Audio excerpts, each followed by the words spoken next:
Every Dungeon Master knows it's not easy fooling your players. Everything you mention or describe in the narrative gets scrutinised by the party. You mention a bowl in a room and they will investigate the heck out of that bowl. Players feel, and probably rightly so, there's a reason you mention something. Or why bother describing it at all? Especially with experienced Dungeon Masters who know that accidentally describing something unimportant can derail the entire session as players try to unravel the mystery of that damn bowl. So players' ears can prick up at specific descriptions. How do you as a Dungeon Master counter that? How do you introduce NPCs or key items and scenarios without arousing suspicion? I'm going to show you one method I use, and I'm going to demonstrate it with a side adventure you can use in your own campaigns. And I'm going to draw a few pictures while I do it, all in Greyscale today. I love a good Greyscale. It gets all of your values sorted and then you can play with all sorts of colour combinations later on its own colour layer. Now, my trick to introduce an important item, clue or NPC is to pretend it's a random item generated off a table you are rolling on.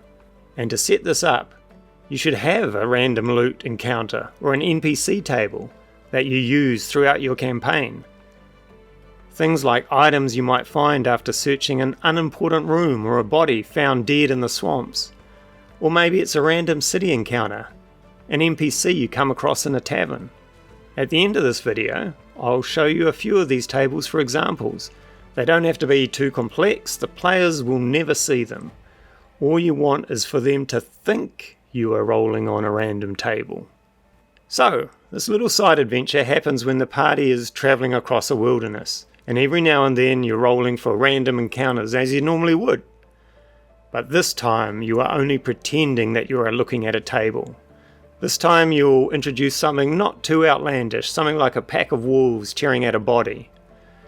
And even from this distance the players can see a fat pouch is still attached to the body's belt. So if they drive off the wolves and the players search the body, roll again on a random loot table, and again I'll provide one of these at the end of the video. And leave it at that, and the party continues on their journey. Then later that evening, roll again, and again pretend to consult a table. You state that they see another body, fallen by a burnt out campfire. And this time it's being picked at by crows. The crows scatter when the party approaches. If they search the body, you can say it's unrecognisable, its face pecked clean. And you roll again on the loot table, but instead you read the following. Searching the body, you find a worn pouch containing 8 gold pieces, and a small gem worth 15 gold pieces.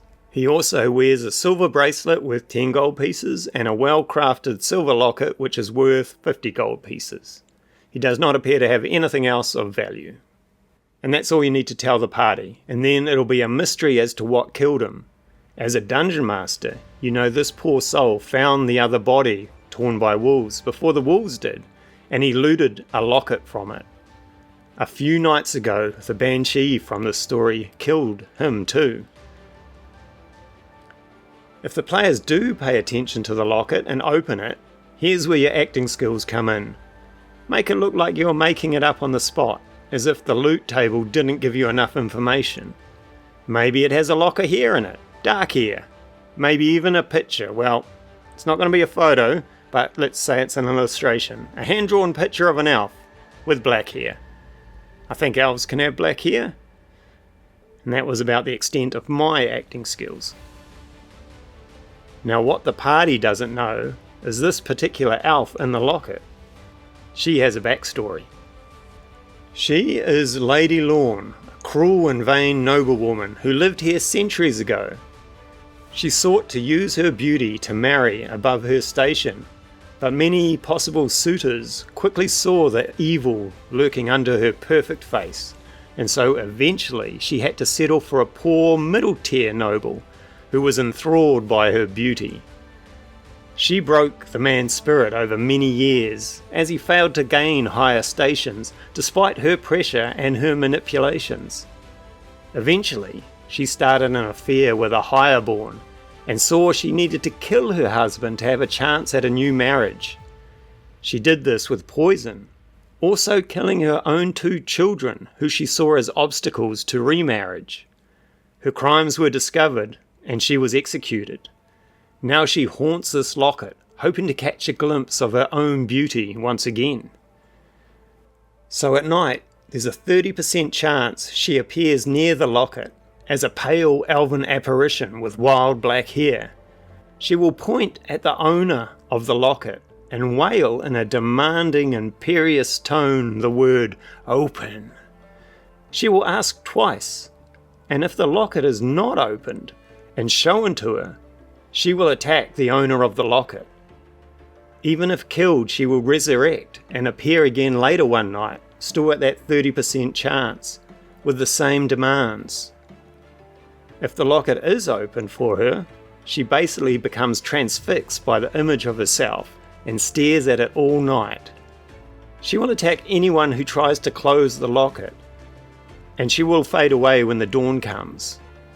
This will create a few scenarios for the players to deal with. The first one being the solving of the mystery as to why this banshee is haunting a player, which could be tricky if the player never opened the locket and saw the picture of the elf. The second dilemma is deciding what to do with the locket. Do they leave it behind for the banshee to continue to haunt? Or do they sell it for 50 gold, leaving an innocent merchant to face the banshee curse? Or do they gift it or plant it on an enemy? All these decisions could have unforeseen consequences down the line, but I'm going to leave that part up to you. So thanks for listening, and I hope that gives you a sneaky way to fool your players and introduce people and items without arousing suspicion. I'll catch you in the next episode, and here are some of those tables for examples. Catch you later, and bye.